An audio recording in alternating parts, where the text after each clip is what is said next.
राधे राधे प्यारे भक्तों, कभी एकांत में बैठकर अपने आप से एक प्रश्न अवश्य पूछना कि यदि आज मेरे जीवन का अंतिम दिन हो, यदि आज रात मुझे इस संसार से विदा होना पड़े तो मेरे साथ क्या जाएगा? क्या मेरा धन मेरे साथ जाएगा? क्या मेरा सुंदर मकान मेरे साथ जाएगा? क्या मेरे रिश्तेदार, मित्र और परिवार के लोग मेरे साथ उस यात्रा पर चलेंगे? क्या मेरे पद, प्रतिष्ठा और संसार में बनाई गई पहचान मेरा हाथ पकड़कर मेरे साथ जाएगी? नहीं प्यारे भक्तों, इनमें से कुछ भी हमारे साथ जाने वाला नहीं है। जिस शरीर को सजाने, संवारने और सुख देने में हमने पूरा जीवन लगा दिया, वही शरीर एक दिन शांत होकर मिट्टी में मिल जाएगा। जिन वस्तुओं को अपना समझकर हमने दूसरों से झगड़ा किया, जिन संबंधों के लिए हमने भगवान को भुला दिया, जिन इच्छाओं की पूर्ति के लिए हमने अपने मन की शांति खो दी, वे सब वस्तुएं यही छूट जाएंगी। हमारे साथ केवल हमारे कर्म, हमारे संस्कार, हमारे मन का भाव और भगवान का किया हुआ स्मरण जाएगा। इसीलिए आज की यह वाणी केवल सुनने के लिए नहीं है, आज की यह वाणी स्वयं को पहचानने के लिए है। आज हम जीवन के उन छोटे छोटे प्रश्नों के उत्तर समझेंगे जिनके भीतर बहुत बड़ा आध्यात्मिक रहस्य छिपा हुआ है। बंधा हुआ मनुष्य कौन है? मुक्त मनुष्य कौन है? संसार का सबसे बड़ा धनवान कौन है? सबसे बड़ा गरीब कौन है? हमारा सच्चा मित्र कौन है? और सबसे खतरनाक शत्रु कौन है? सबसे बड़ा रोग क्या है और उसकी अचूक औषधि क्या है? सच्चा आभूषण कौन सा है? सबसे बड़ा तीर्थ कहाँ है? वास्तविक ज्ञान किसे कहते हैं? सच्चा गुरु कौन है? उत्तम शिष्य कौन है? वह कौन सी संपत्ति है जिसे मृत्यु भी हमसे नहीं छीन सकती? और वह कौन सा अभ्यास है जो जीवन के अंतिम क्षण में भी हमारी आत्मा को भय से मुक्त कर सकता है? यदि इन प्रश्नों के उत्तर हमारे हृदय में उतर गए तो जीवन की दिशा बदल सकती है। क्योंकि मनुष्य का जीवन बाहर की परिस्थितियां बदलने से उतना नहीं बदलता जितना उसकी दृष्टि बदलने से बदलता है। वही संसार जो किसी व्यक्ति को कारागार दिखाई देता है, किसी भक्त को भगवान की लीला दिखाई देने लगता है, वही कठिनाई जो किसी को तोड़ देती है, किसी दूसरे व्यक्ति को भगवान के ओर निकट पहुंचा देती है। अंतर केवल बाहर नहीं होता, अंतर भीतर की समझ में होता। व्यक्ति घर छोड़ दे लेकिन मन में घर की चिंता चलती रहे, धन छोड़ दे लेकिन धन की स्मृति बनी रहे, परिवार से दूर चला जाए लेकिन प्रशंसा और प्रतिष्ठा की इच्छा भीतर बैठी रहे, तो उसने केवल स्थान बदला है, अपना मन नहीं बदला। मुक्ति का अर्थ जिम्मेदारियों से भागना नहीं है, मुक्ति का अर्थ है जिम्मेदारियों को निभाते हुए भी भीतर भगवान का आश्रय बनाए रखना। मुक्त वह है जिसके पास वस्तुएं हैं लेकिन वस्तुओं ने उसे पकड़ नहीं रखा। मुक्त वह है जो परिवार से प्रेम करता है लेकिन समझता है कि प्रत्येक जीव भगवान का है और एक दिन सभी को अपनी अपनी यात्रा पर जाना है। मुक्त वह है जो धन कमाता है परंतु धन के लिए धर्म नहीं बेचता। मुक्त वह है जिसे प्रशंसा मिलने पर अभिमान नहीं होता। और आलोचना होने पर उसका पूरा जीवन नहीं टूटता।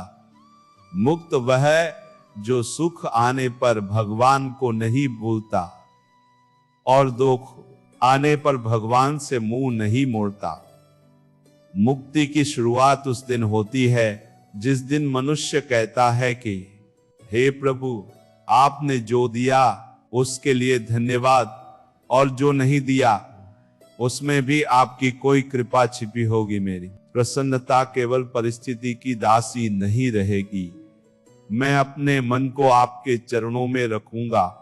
संसार मेरे अनुसार चले यह आवश्यक नहीं, लेकिन मेरा मन सत्य, धैर्य और भक्ति के मार्ग पर चलता रहे, यह आवश्यक है। जिस दिन हमारी चाहत भगवान की इच्छा के सामने सिर झुकाना सीख लेती है, उसी दिन बंधन की पहली गांठ खुल जाती है। हम जो चाहें वह सब मिल जाना मुक्ति नहीं है। हमें जो मिला है उसके बीच शांत, जागरूक और भगवान से जुड़ा रहना मुक्ति की दिशा है। प्यारे भक्तों, अब एक और गंभीर प्रश्न है कि यह मनुष्य शरीर क्या है? हम इसे केवल भोग और प्रदर्शन का साधन समझें या भगवान तक पहुंचने का दुर्लभ अवसर? शरीर स्वयं तो शत्रु है और न पाप का कारण। शरीर तो भगवान का दिया हुआ एक सुंदर साधन है। इन आंखों से हम गलत दृश्य भी देख सकते हैं और इन्हीं आंखों से भगवान के दर्शन भी कर सकते हैं।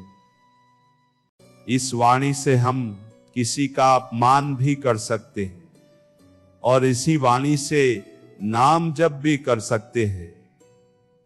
इन हाथों से हम किसी का अधिकार भी छीन सकते हैं और इन्हीं हाथों से भूखे को भोजन भी दे सकते हैं। इन पैरों से हम गलत स्थान पर भी जा सकते हैं और इन्हीं पैरों से सत्संग तथा सेवा के मार्ग पर भी चल सकते हैं। इसलिए दोष शरीर का नहीं, शरीर का उपयोग करने वाली हमारी बुद्धि और वृत्ति का है।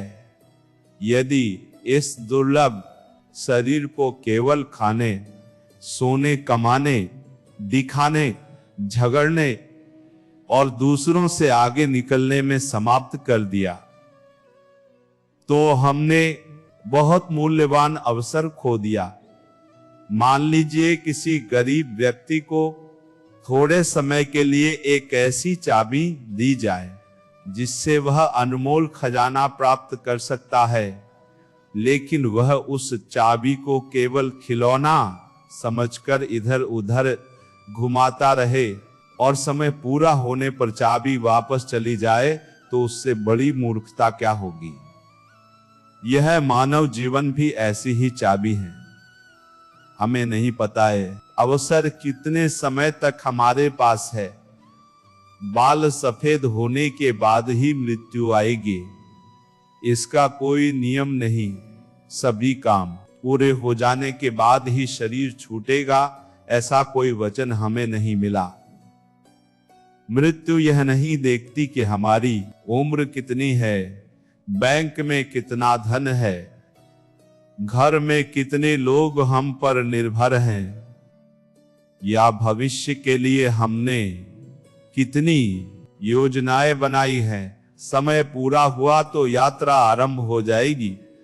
इसीलिए शरीर से घृणा नहीं करनी, शरीर की सेवा भी करनी है, स्वास्थ्य का ध्यान भी रखना है, लेकिन इसे ही अपनी अंतिम पहचान नहीं मानना है। शरीर हमारा वस्त्र है, आत्मा हमारी वास्तविक पहचान है और भगवान हमारे परम आश्रय हैं। जिस व्यक्ति को शरीर पर बहुत अभिमान है, उसे एक बार अस्पताल के किसी कमरे में जाकर जीवन की वास्तविकता देखनी चाहिए। कल तक जो व्यक्ति अपने बल पर गर्व करता था, आज उसे करवट बदलने के लिए भी किसी दूसरे की सहायता चाहिए। कल तक जिसकी आवाज सुनकर लोग डरते थे, आज वह एक बूंद पानी के लिए विनम्र होकर पुकार रहा है। कल तक जो व्यक्ति सोचता था कि मेरे बिना यह संसार नहीं चलेगा, उसके बीमार होते ही संसार अपनी गति से चल रहा है, दुकान खुल रही है, वाहन चल रहे हैं, बाजार लद रहा है और लोग अपने अपने काम में व्यस्त हैं। हमें लगता है कि हम संसार को चला रहे हैं, जबकि सत्य यह है कि भगवान की व्यवस्था हम सभी को चला रही है। हमें जो शक्ति मिली है वह स्थायी नहीं है, सुंदरता स्थायी नहीं है, यौवन स्थायी नहीं है, धन स्थायी नहीं है, पद स्थायी नहीं है, प्रसिद्धि स्थायी नहीं है, शरीर भी स्थायी नहीं है। इसका अर्थ यह नहीं कि जीवन छोड़कर केवल मृत्यु की चिंता की जाए। इसका अर्थ है कि जीवन को इतना पवित्र और सार्थक बनाया जाए कि मृत्यु आए तो हमें यह पछतावा न हो कि मैंने पूरा जीवन व्यर्थ बातों में गुंवा दिया। मृत्यु का स्मरण निराशा नहीं देता, यदि उसे सही ढंग से समझा जाए। मृत्यु का स्मरण हमारी प्राथमिकताएं साफ करता है। जब हमें पता होता है कि समय सीमित है, तो हम व्यर्थ के झगड़े जल्दी छोड़ देते हैं। हम क्षमा करना सीखते हैं। हम माता पिता के पास बैठने का समय निकालते हैं। बच्चों को केवल धन नहीं, अच्छे संस्कार देने का प्रयास करते हैं।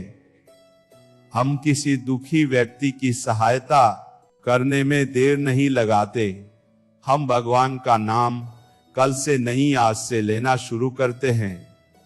जो मृत्यु को याद रखता है वह जीवन से भागता नहीं, वह जीवन के प्रत्येक क्षण को जागकर जीता है। अब प्रश्न उठता है कि नरक का द्वार क्या है। बहुत लोग किसी बाहरी स्थान की कल्पना करते हैं, लेकिन नरक की शुरुआत मनुष्य के भीतर भी होती है। जब कामना विवेक को ढक देती है, जब क्रोध प्रेम को जला देता है और जब लोभ न्याय को खा जाता है, तब मनुष्य अपने जीवन में ही नरक का निर्माण करने लगता है।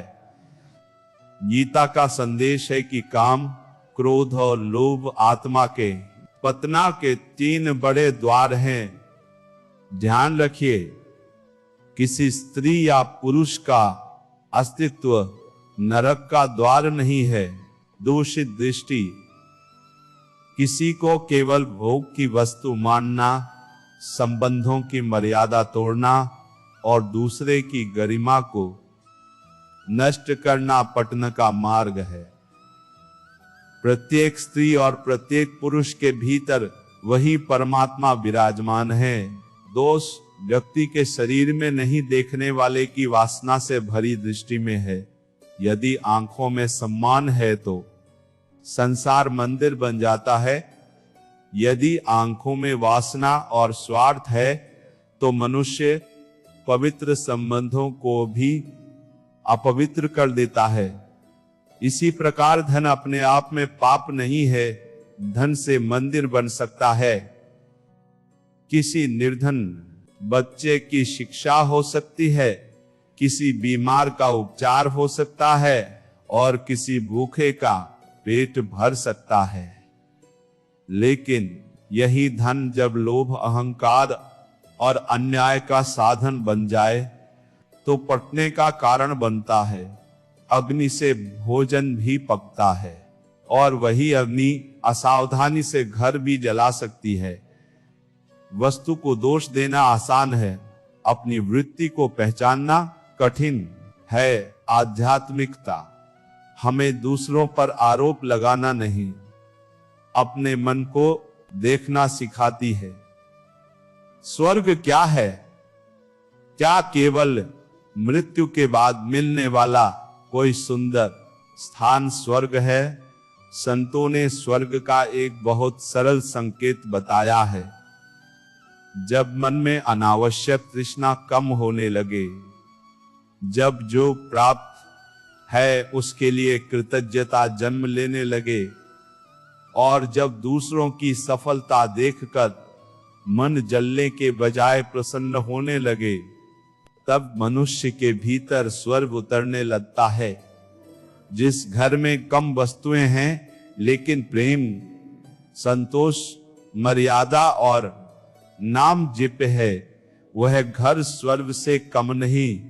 और जिस महल में बहुत धन है लेकिन संदेह, तुलना, क्रोध, छल और अशांति है, वहां सुख के साधन तो हो सकते हैं, सुख नहीं। स्वर्ग वस्तुओं की अधिकता का नाम नहीं, भीतर की शांति का नाम है। आपने देखा होगा कि कुछ लोग साधारण भोजन खाकर भी प्रसन्न रहते हैं और कुछ लोग अनेक व्यंजनों के सामने बैठकर भी शिकायत करते रहते हैं। कुछ लोग छोटे से घर में चैन की नींद सोते हैं और कुछ लोग बड़े भवन में सुरक्षा के अनेक साधन होने के बाद भी रात भर चिंता में जागते हैं। अंतर बाहर की व्यवस्था से अधिक मन की अवस्था में है। इसलिए यदि जीवन में स्वर्ग चाहिए तो इच्छाओं की संख्या कम कीजिए, कृतज्ञता बढ़ाइए, तुलना छोड़िए और भगवान का स्मरण कीजिए। इसका अर्थ आलसी बन जाना नहीं है। परिश्रम अवश्य कीजिए, उन्नति भी कीजिए, लेकिन अपनी आत्मा की शांति को सफलता की कीमत मत बनाइए। लक्ष्य रखिए पर लक्ष्य को अपना भगवान मत बनाइए। धन कमाइए पर धन कमाते कमाते धर्म मत खोइए। घर बनाइए पर घर बनाते बनाते परिवार के हृदयों के बीच दीवारें मत खड़ी कर दीजिए। संतान को सफल बनाइए, लेकिन सफलता के दबाव में उसके भीतर की सरलता और करुणा मत मार दीजिए। संतोष का अर्थ प्रयास छोड़ देना नहीं, संतोष का अर्थ है प्रयास करते हुए शिकायत और ईर्ष्या छोड़ देना। अब प्रश्न है कि संसार का सबसे गरीब मनुष्य कौन है जिसके पास धन नहीं है? क्या वही सबसे गरीब है? नहीं प्यारे भक्तों, धन की कमी कठिन हो सकती है, लेकिन सबसे गहरी गरीबी है तृष्णा। जिसके पास 10 है और वह 20 के बिना स्वयं को दुखी मानता है, वह गरीब है। जिसके पास 20 हैं और वह 100 के लिए बेचैन है, वह भी गरीब है। जिसके पास करोड़ों हैं लेकिन किसी दूसरे के करोड़ देखकर उसकी नींद उड़ जाती है, उसकी गरीबी धन से दूर नहीं हो सकती। तृष्णा ऐसी भूख है जो भोजन करने से और बढ़ती है। मन कहता है कि बस यह एक वस्तु मिल जाए, फिर मैं संतुष्ट हो जाऊंगा। वस्तु मिल जाती है तो थोड़ी देर आनंद आता है, फिर मन किसी दूसरी वस्तु की ओर संकेत करता है। वह भी मिल जाए तो तीसरी इच्छा खड़ी हो जाती है। मनुष्य जीवन भर एक ऐसे बर्तन को भरने का प्रयास करता रहता है जिसके नीचे छेद है, जितना डालो उतना खाली। इसीलिए सबसे बड़ा धन क्या है? संतोष। संतोषी व्यक्ति के पास जो है वह उसका आनंद ले सकता है। वह रोटी खाता है तो रोटी का स्वाद अनुभव करता है। वह परिवार के साथ बैठता है तो फोन और तुलना में खोने के बजाय उन क्षणों को जीता है, वह मंदिर जाता है तो दूसरों के कपड़े और आभूषण देखने के बजाय भगवान को देखता है, वह सेवा करता है तो फोटो और प्रशंसा की चिंता नहीं करता। संतोषी व्यक्ति की आंखें अभाव पर नहीं, कृपा पर टिकती हैं। वह सुबह जागता है तो कहता है कि प्रभु आपने एक और दिन दिया, यह आपकी कृपा है। सांस चल रही है, यह कृपा है। 2 समय भोजन मिल रहा है, यह कृपा है। सिर पर छत है, यह कृपा है। किसी को अपना कह सकूं, यह कृपा है। आपका नाम लेने के लिए जीवा मिली है, यह सबसे बड़ी कृपा है। जहां कृतज्ञता आती है वहां भीतर की गरीबी दूर होने लगती है। एक धनी व्यापारी था, उसके पास अनेक दुकानें, खेत और भवन थे, लेकिन वह हर समय चिंता में रहता था। रात को उठकर तिजोरी देखता, उसे भय रहता कि कोई धन न चुरा ले। बाजार में किसी दूसरे व्यापारी का लाभ सुनता तो उसका मन जलने लगता। घर के लोग उससे बात करने से डरते थे, क्योंकि छोटी सी बात पर वह क्रोधित हो जाता था। एक दिन वह एक संत के पास गया और बोला, महाराज, मेरे पास सब कुछ है, लेकिन मुझे शांति नहीं मिलती। संत ने उसे पानी से भरा हुआ एक पात्र दिया और कहा कि इसे लेकर गांव का पूरा चक्कर लगाकर आओ, लेकिन ध्यान रहे पानी की एक बूंद भी गिरनी नहीं चाहिए। व्यापारी पात्र लेकर चल पड़ा। पूरे रास्ते उसका ध्यान केवल पानी पर रहा। लौट कर आया तो संत ने पूछा, रास्ते में जो सुंदर बगीचा था उसे देखा? व्यापारी बोला, नहीं। संत ने पूछा, मंदिर के सामने भजन हो रहा था, सुना? वह बोला, नहीं।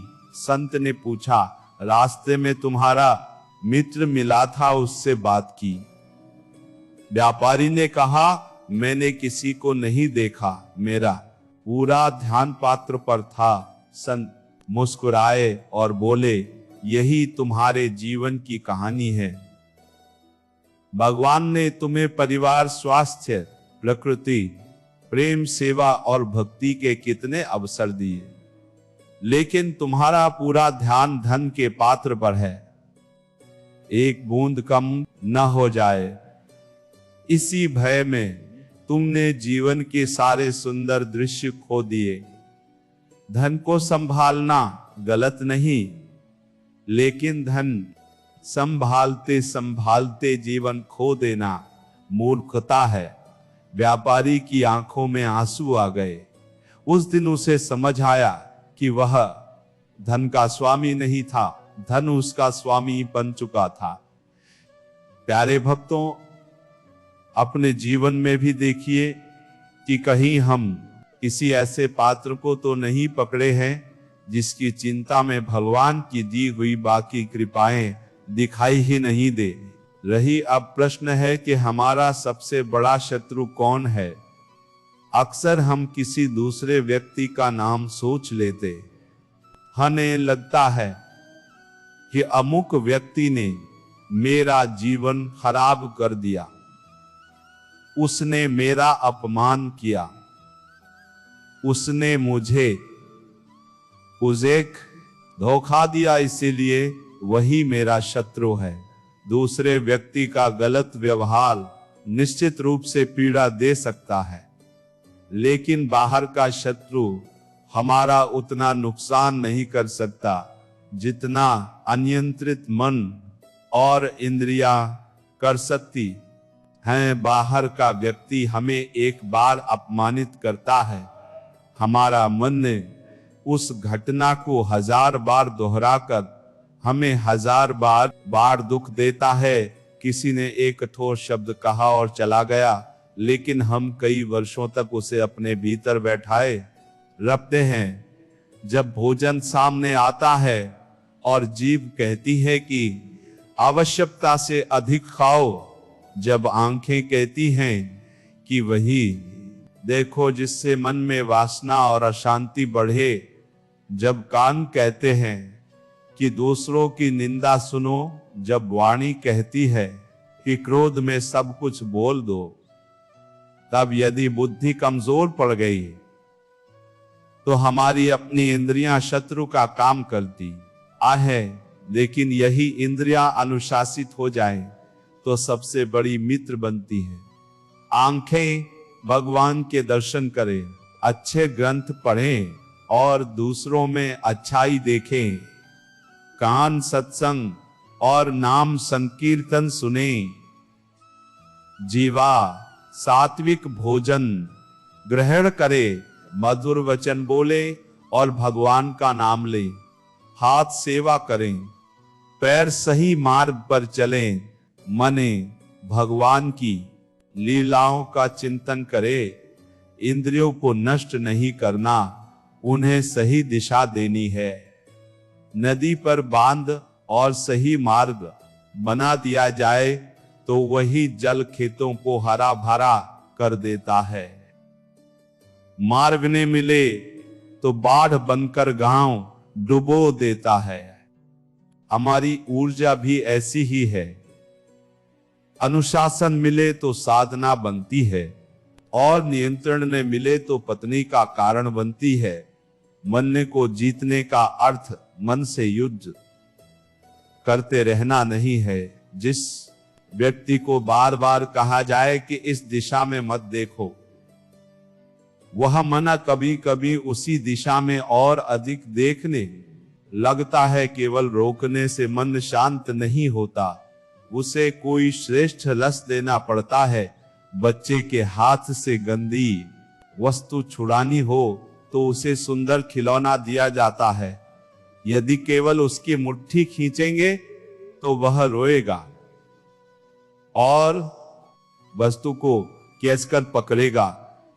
मन के साथ भी यही नियम है। संसार के गलत आकर्षण से मन हटाना है तो उसे नाम जप का आनंद, सेवा की संतुष्टि, सत्संग की समझ और भगवान की निकटता का अनुभव देना होगा।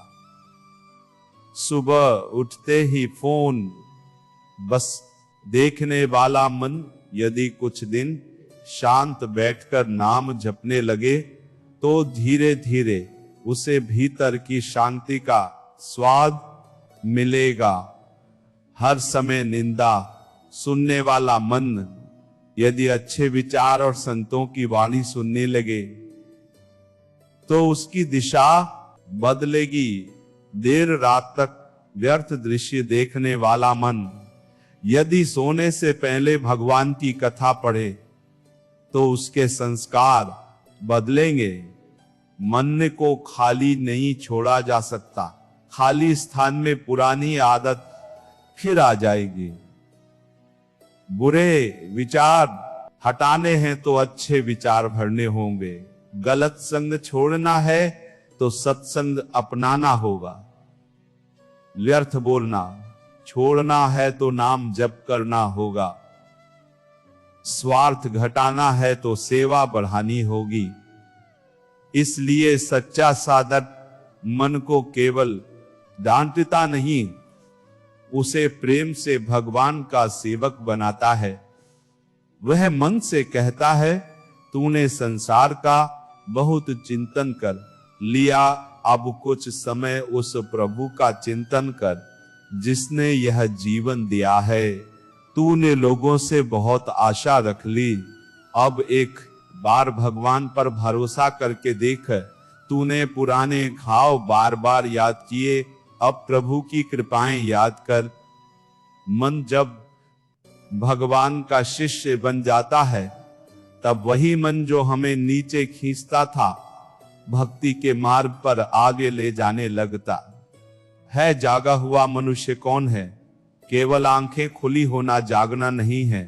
बहुत लोग सुबह बिस्तर से उठ जाते हैं, परंतु उनका विवेक अब भी सोया रहता है। वे वही गलतियां दोहराते हैं, वही झूठे आकर्षणों के पीछे भागते हैं और वही दुख बार बार खरीदते हैं। आध्यात्मिक जागरण तब होता है जब मनुष्य संसार की अस्थिरता को समझता है, जब उसे दिखाई देने लगता है कि जिस बात के लिए मैं आज इतना परेशान हूं, कुछ वर्षों बाद शायद उसका कोई महत्व ही ना रहे। जिन लोगों की स्वीकृति पाने के लिए मैं अपना स्वभाव और सत्य छोड़ रहा हूं, वे लोग भी स्थायी नहीं हैं। जिस शरीर की सुंदरता पर मैं अभिमान कर रहा हूं, वह प्रतिदिन बदल रहा है। जिस धन को पकड़कर बैठा हूं, उसका स्वामित्व भी कुछ समय का है। जिस क्रोध को उचित मानकर पाल रहा हूं, वह सबसे पहले मेरे ही भीतर जहर फैला रहा है। जागा हुआ व्यक्ति गलती नहीं करता, ऐसा नहीं है। जागा हुआ व्यक्ति गलती को पहचान कर लौट आता है। वह अपने अहंकार की रक्षा के लिए गलत मार्ग पर आगे नहीं बढ़ता। यदि उससे कठोर शब्द निकल जाए तो वह क्षमा मांग लेता है। यदि मन में ईर्ष्या आए तो वह उसे देखकर भगवान से प्रार्थना करता है। यदि कोई गलत आकर्षण खींचे तो वह स्वयं को उस परिस्थिति से दूर करता है। यदि धन का अभिमान आए तो वह किसी जरूरतमंद की सेवा करता है। जागरण का अर्थ स्वयं को निर्दोष मानना नहीं, अपनी कमियों के प्रति ईमानदार होना है। जो व्यक्ति अपनी गलती देख सकता है, उसके बदलने की संभावना है। जो हर दोष दूसरों में देखता है, उसके सुधार का द्वार बंद हो जाता है। शरीर के रोग दिखाई देते हैं, इसीलिए हम तुरंत चिकित्सक के पास जाते हैं। बुखार हो जाए तो तापमान मापते हैं, दर्द हो तो दवा लेते हैं। लेकिन मन में ईर्ष्या, लोभ, क्रोध, अभिमान और वासना बढ़ती रहे तो हम कई बार उसे रोग मानते ही नहीं, उल्टा उन्हें अपना स्वभाव कहकर बचाव करने लगते हैं। कोई कहता है कि मेरा गुस्सा ही ऐसा है, कोई कहता है कि मुझे दूसरों की उन्नति सहन नहीं होती तो मैं क्या करूं। कोई कहता है कि धन के लिए थोड़ा झूठ और छल तो चलता है। कोई कहता है कि आज के समय में चरित्र और मर्यादा की बात कौन देखता है। यही आध्यात्मिक रोग की गंभीर अवस्था है। जब रोगी अपने रोग को रोग मानना छोड़ देता है, जन्म मृत्यु के चक्र का मूल कारण अज्ञान और आसक्ति माने गए हैं। मनुष्य स्वयं को केवल शरीर समझता है, शरीर से जुड़े संबंधों को स्थायी मानता है, उनसे अनंत अपेक्षाएं रखता है और अपेक्षा टूटने पर क्रोध तथा दुख में डूब जाता है। इस रोग की औषधि क्या है? भगवान का नाम, सत्संग, आत्मचिंतन, सेवा और सदाचार जैसे औषधि एक दिन लेने से पुराना रोग समाप्त नहीं होता, वैसे ही एक दिन नाम जपकर वर्षों की आदतें तुरंत समाप्त नहीं होती। निरंतरता आवश्यक है। दवा सामने रख देने से रोग नहीं जाता, उसे नियम से ग्रहण करना पड़ता है। माला घर में रखी है, इससे मन शांत नहीं होगा, माला पर नाम जपना होगा। धर्म ग्रंथ अलमारी में रखे हैं, इससे विवेक नहीं आएगा। उन्हें पढ़कर जीवन में उतारना होगा। संत की तस्वीर लगाने से स्वभाव नहीं बदलेगा। उनके बताए सत्य, करुणा और संयम के मार्ग पर चलना होगा। भक्ति केवल सुनने का विषय नहीं, जीने की विधि है। कोई व्यक्ति कह सकता है कि मैं बहुत समय से भोजन कर रहा हूं, फिर भी मेरा क्रोध कम क्यों नहीं हुआ। मैं कथा सुनता हूं, फिर भी छोटी बात पर मन क्यों टूट जाता है। इसका उत्तर समझिए। यदि कोई रोगी दवा भी ले और साथ साथ वही चीजें खाता रहे जो रोग बढ़ाती हैं, तो उपचार धीमा होगा। हम 1 घंटे सत्संग सुनते हैं, लेकिन शेष दिन निंदा, तुलना, अशुद्ध मनोरंजन और व्यर्थ चिंता में बिताते हैं। थोड़ी देर नाम जपते हैं, फिर घंटों पुराने अपमान का चिंतन करते हैं। भगवान के सामने कहते हैं कि सब कुछ आपका है, लेकिन कोई हमारी इच्छा के विरुद्ध चले तो भीतर आग लग जाती है। भजन के साथ अपने आचरण की रक्षा भी करनी होगी, संग बदलना होगा। हम क्या देखते हैं, क्या सुनते हैं, किन लोगों के साथ समय बिताते हैं और मन में किन बातों को बार बार दोहराते हैं, इन सब का प्रभाव पड़ता है। एक पात्र में प्रतिदिन थोड़ा स्वच्छ जल डालें, लेकिन साथ ही गंदा पानी भी डालते रहें, तो पात्र जल्दी साफ नहीं होगा। इसलिए साधना केवल पूजा के कुछ मिनटों का नाम नहीं है। साधना का अर्थ है पूरे दिन अपने मन की दिशा पर ध्यान रखना। भोजन बनाते समय नाम जप सकते हैं, वाहन चलाते समय धीमे स्वर में भगवान का स्मरण कर सकते हैं। किसी पर क्रोध आए तो तुरंत उत्तर देने के बजाय कुछ क्षण मौन रख सकते हैं।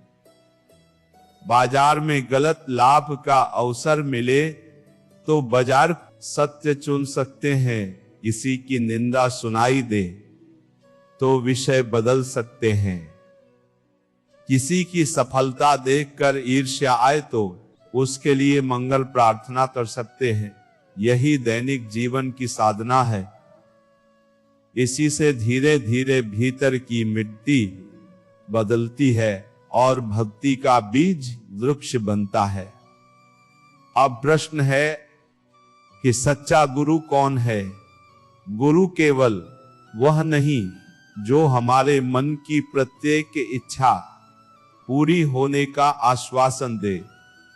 सच्चा गुरु वह है जो हमें हमारे वास्तविक हित का मार्ग दिखाए, चाहे उसकी बात उस समय हमारे अहंकार को अच्छी न लगे। जो हमें भगवान की ओर ले जाए, सत्य और संयम सिखाए, गलत आचरण से बचाए और अपने प्रति नहीं बल्कि परमात्मा के प्रति प्रेम जगाए, वही गुरु कहलाने योग्य है।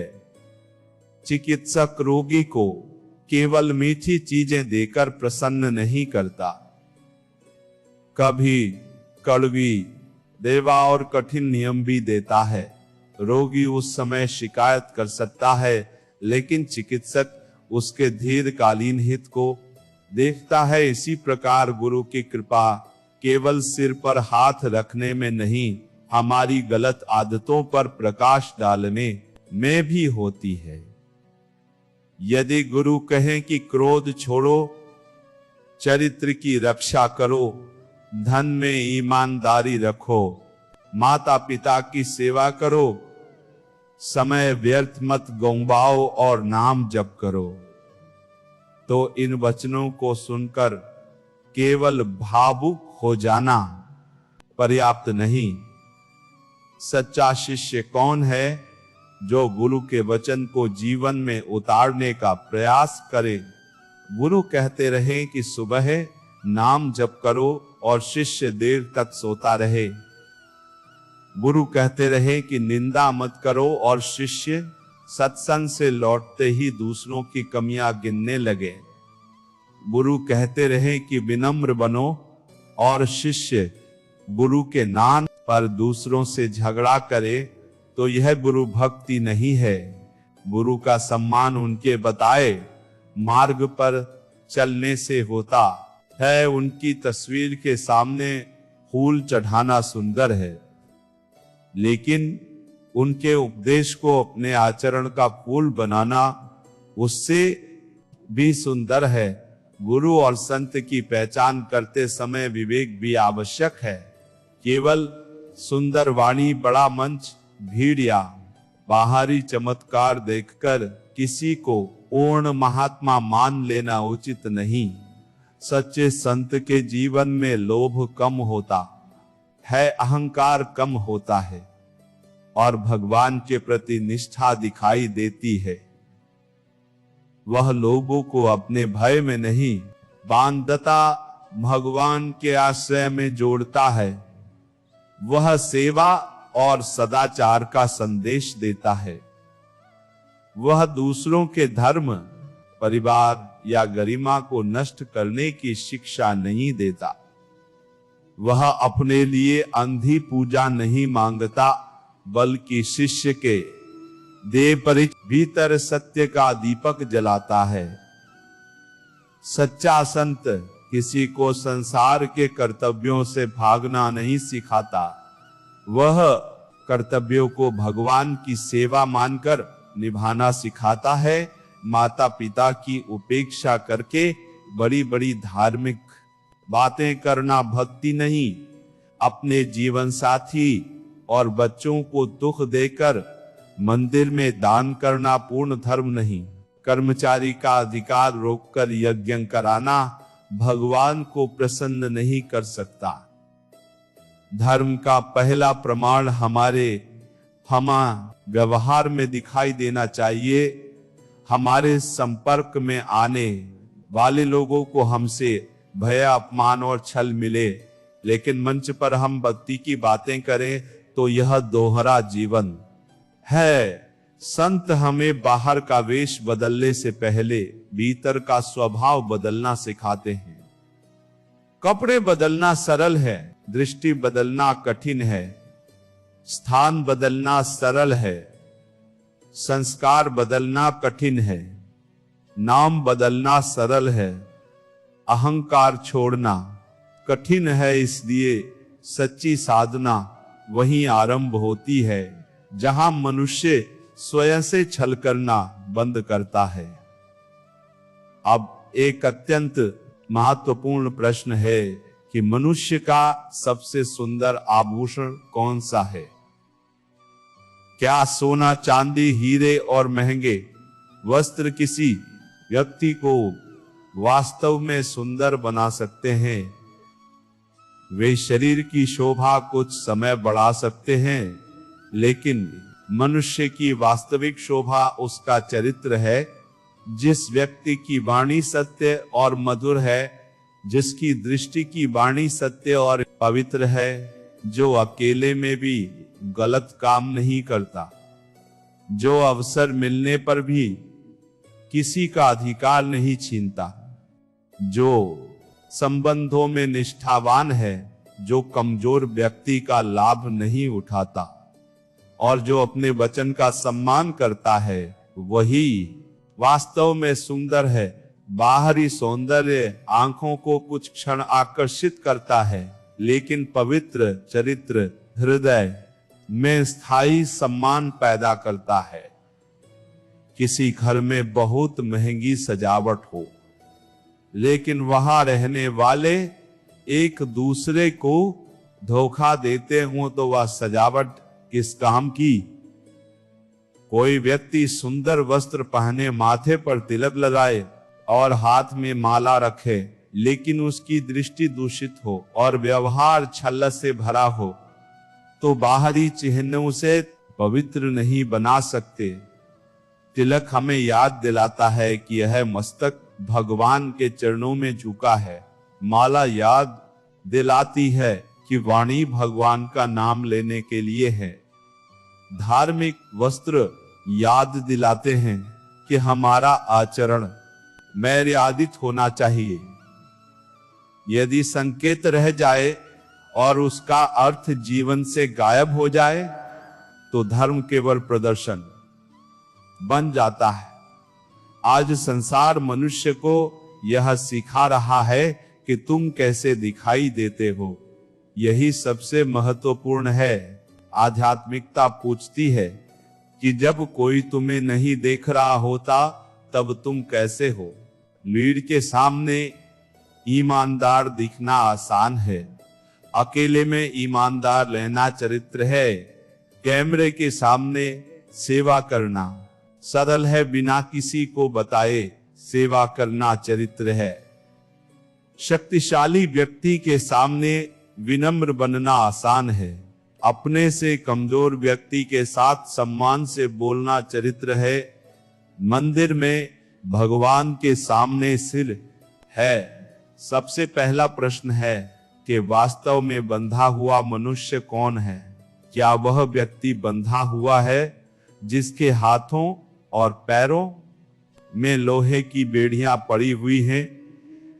क्या वह व्यक्ति बंधा हुआ है जो किसी छोटे से कमरे में बंद है? आध्यात्मिक दृष्टि से सबसे बड़ा बंधन बाहर की जंजीर नहीं, भीतर की इच्छा है। जिस मनुष्य का मन बार बार कहता है कि मुझे यह मिल जाए तभी मैं प्रसन्न होऊंगा, मुझे वह व्यक्ति मिल जाए तभी मेरा जीवन पूरा होगा, मेरे पास इतना धन आ जाए तभी मुझे शांति मिलेगी, लोग मेरी प्रशंसा करें तभी मुझे आनंद मिलेगा, वह मनुष्य बंधा हुआ है। उसकी बेड़ियां दिखाई नहीं देती परंतु हर समय उसे खींचती रहती है। वह घर में बैठा हुआ भी अपनी इच्छाओं का दास है। वह बाजार में जाता है तो वस्तुएं उसके मन को खींचते हैं। वह किसी दूसरे का जीवन देखता है तो तुलना उसे खींचती है। वह किसी की सफलता सुनता है तो ईर्ष्या उसे खींचती है। वह किसी से सम्मान पाता है तो और अधिक सम्मान की भूख उसे खींचती है। वह कोई प्राप्त कर लेता है तो उसे खोने का भय उसे बांध लेता है। विचार कीजिए, वस्तु मिलने से पहले उसे क्या पाने की चिंता और वस्तु मिलने के बाद उसे बचाने की चिंता। दोनों अवस्थाओं में शांति कहाँ है?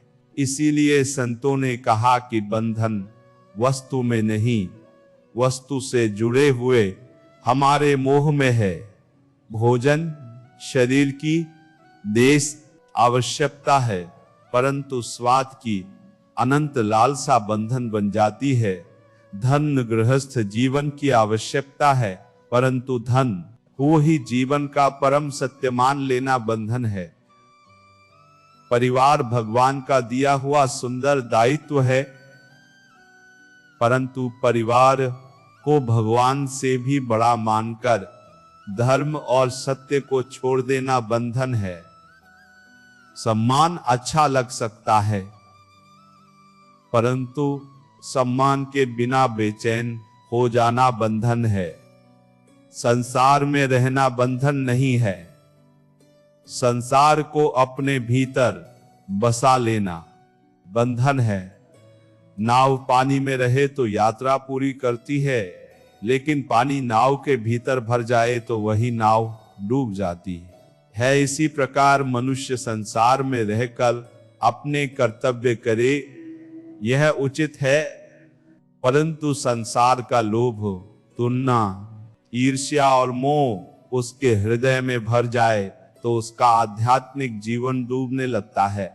अब प्रश्न है कि मुक्त मनुष्य कौन है? क्या सब कुछ छोड़कर वन में चले जाने वाला प्रत्येक मनुष्य मुक्त हो जाता है? नहीं।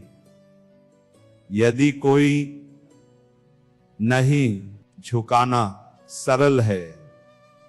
घर के वृद्ध माता पिता की बात धैर्य से सुनना चरित्र है। प्रवचन में क्षमा की बात पर तालियां बजाना सरल है, स्वयं अपमानित होने पर क्षमा करना चरित्र है। चरित्र का निर्माण एक बड़े निर्णय से नहीं, प्रतिदिन के छोटे निर्णयों से होता है। आज थोड़ा झूठ बोल लिया, कल थोड़ा छल कर लिया, परसों किसी का अधिकार दबा लिया। धीरे धीरे मन अपनी संवेदनशीलता खो देता है। फिर गलत काम भी गलत नहीं लगता। उसी प्रकार आज एक सत्य चुना, कल क्रोध में मौन रखा, परसों किसी की वस्तु ईमानदारी से लौटा दी। किसी असहाय की सहायता की धीरे धीरे भीतर पवित्रता की शक्ति बढ़ती है। कोई व्यक्ति एक दिन में चरित्रहीन या चरित्रवान नहीं बनता। जिस विचार और कर्म को वह बार बार चुनता है, वही उसका चरित्र बने जाता है। इसलिए हर छोटे निर्णय को महत्व दीजिए। भगवान केवल बड़े मंच पर किए गए कार्य नहीं देखते, वे उन क्षणों को भी देखते हैं जहां कोई मनुष्य चाहकर भी गलत काम नहीं करता, क्योंकि उसके भीतर धर्म जाग रहा होता है। अब प्रश्न है कि काम वासना इतनी खतरनाक क्यों कही गई है?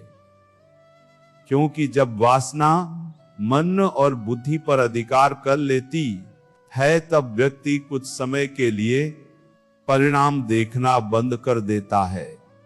उसे केवल अपनी इच्छा दिखाई देती है। वह किसी दूसरे की भावनाओं, परिवार, सम्मान और अपने भविष्य तक को दांव पर लगा देता है। बाद में जब नेशा उतरता है, तब पछतावा रह जाता है। इसलिए स्त्री को पुरुष के पतन का कारण या पुरुष को स्त्री के पतन का कारण कहना अधूरा और अन्यायपूर्ण है। पतन का कारण मनुष्य की अनियंत्रित वासना और मर्यादा का टूटना है। स्त्री हो या पुरुष, प्रत्येक व्यक्ति सम्मान के योग्य है। किसी को उसकी इच्छा, विवशता या भावनात्मक कमजोरी का लाभ उठाकर भोग की वस्तु बनाना गंभीर अधर्म है। विवाह और पवित्र संबंध विश्वास पर टिके होते हैं। कुछ क्षणों के आकर्षण के लिए उस विश्वास को तोड़ देना केवल एक व्यक्ति को नहीं, कई हृदयों को घायल करता है। बच्चों के मन पर प्रभाव पड़ता है, परिवार टूटता है और स्वयं के भीतर अपराध बोध तथा अशांति जन्म लेती है। आधुनिक नाम दे देने से गलत आचरण का परिणाम नहीं बदल जाता। विष को सुंदर पात्र में रख देने से वह अमृत नहीं बन जाता। इसलिए अपने मन की रक्षा कीजिए। गलत आकर्षण उत्पन्न हो तो उसे छिपाकर बढ़ने मत दीजिए, दूरी बनाइए, प्रार्थना कीजिए। दिनचर्या को सात्विक बनाइए और किसी विश्वसनीय आध्यात्मिक मार्गदर्शक से सहायता लीजिए। स्वयं को इतना मजबूत मत मानिए कि मैं किसी भी परिस्थिति में नहीं गिर सकता। आग के पास बार बार जाकर यह कहना कि मैं नहीं जलूंगा, बुद्धिमानी नहीं है। विवेक का अर्थ केवल गलत काम में करना नहीं, उन परिस्थितियों से भी बचना है जो हमें गलत काम की ओर खींच सकती हैं। आंखों की पवित्रता भक्ति का महत्वपूर्ण भाग है। हम जैसा देखते हैं वैसा ही मन में संग्रह करते हैं। हर दृश्य तुरंत कर्म नहीं बनता, लेकिन संस्कार अवश्य छोड़ता है। बार बार अशुद्ध दृश्य देखने से मन में वही कल्पनाएं बढ़ती हैं। फिर नाम जप में मन नहीं लगता और संबंधों के जाल प्रति दृष्टि बदलने लगती है। किसी व्यक्ति को पूर्ण मनुष्य के रूप में देखने के बजाय केवल उसके शरीर के रूप में देखना शुरू कर देते हैं। यह दृष्टि स्वयं हमारे मन को छोटा करती है। इसलिए प्रत्येक स्त्री में किसी की माता, बहन, बेटी और सबसे बढ़कर भगवान का अंश देखने का संस्कार बनाइए। प्रत्येक पुरुष में भी किसी का पिता, भाई, पुत्र और भगवान का अंश देखिए। यह केवल बोलने का वाक्य नहीं, अभ्यास है। मन गलत दिशा में जाए तो स्वयं को अपराध बोध में डुबोकर हार मत मानिए, तुरंत दिशा बदल दीजिए। भगवान का नाम लीजिए, स्थान बदल दीजिए, कोई उपयोगी कार्य कीजिए, शरीर को श्रम दीजिए। खालीपन और आलस्य कोई गलत आदतों को शक्ति देते हैं। नियमित व्यायाम, समय पर नींद, सात्विक भोजन, सीमित स्क्रीन और अच्छा संग मन की रक्षा में सहायता करते हैं। आध्यात्मिक जीवन केवल अदृश्य विचारों की बात नहीं करता, हमारी दिनचर्या में मन को प्रभावित करती है। देर रात तक जागना, व्यर्थ सामग्री देखना, आलस्य और बुलंद संग मन की कमजोरी बढ़ाते हैं। संयम दमन नहीं है। संयम का अर्थ अपनी शक्ति को बिखरने से बचाकर किसी श्रेष्ठ उद्देश्य में लगाना है। सबसे बड़ा शत्रु क्रोध क्यों कहा गया है? क्योंकि क्रोध कुछ क्षणों में वर्षों के संबंध, सम्मान और साधना को जला सकता है। मनुष्य को गलत बात पर आपत्ति करने का अधिकार है। अन्याय के सामने दृढ़ होना भी आवश्यक है, लेकिन दृढ़ता और क्रोध एक ही बात नहीं है। दृढ़ व्यक्ति साफ शब्दों में सीमा तय करता है, परंतु अपमान और हिंसा में नहीं उतरता। क्रोधित व्यक्ति समस्या से अधिक सामने वाले को नष्ट करना चाहता है। क्रोध आने पर बुद्धि सिकुड़ जाती है। हम ऐसे शब्द बोल देते हैं जिन्हें वापस नहीं लिया जा सकता। जैसे धनुष से निकला हुआ बाण लौटकर नहीं आता, वैसे ही वाणी से निकला कठोर शब्द किसी के हृदय में वर्षों तक रह सकता है। बाद में हम कह देते हैं कि मैंने गुस्से में कहा था, मेरे मन में ऐसा कुछ नहीं था। लेकिन जिसने सुना उसके मन पर घाव बन चुका होता है। इसलिए क्रोध के क्षण में निर्णय मत लीजिए, संदेश मत भेजिए, फोन मत कीजिए, बच्चों को दंड मत दीजिए, जीवन साथी से संबंध तोड़ने की घोषणा मत कीजिए। कुछ समय शांत रहिए, पानी पीजिए, स्थान बदल दीजिए, गहरी सांस लीजिए और भगवान का नाम कीजिए। जब मन का ताप कम हो तब विषय पर बात कीजिए। यह कमजोरी नहीं, बहुत बड़ी शक्ति है। तलवार चला देना सरल है, हाथ में उठी तलवार रोक लेना वीरता है।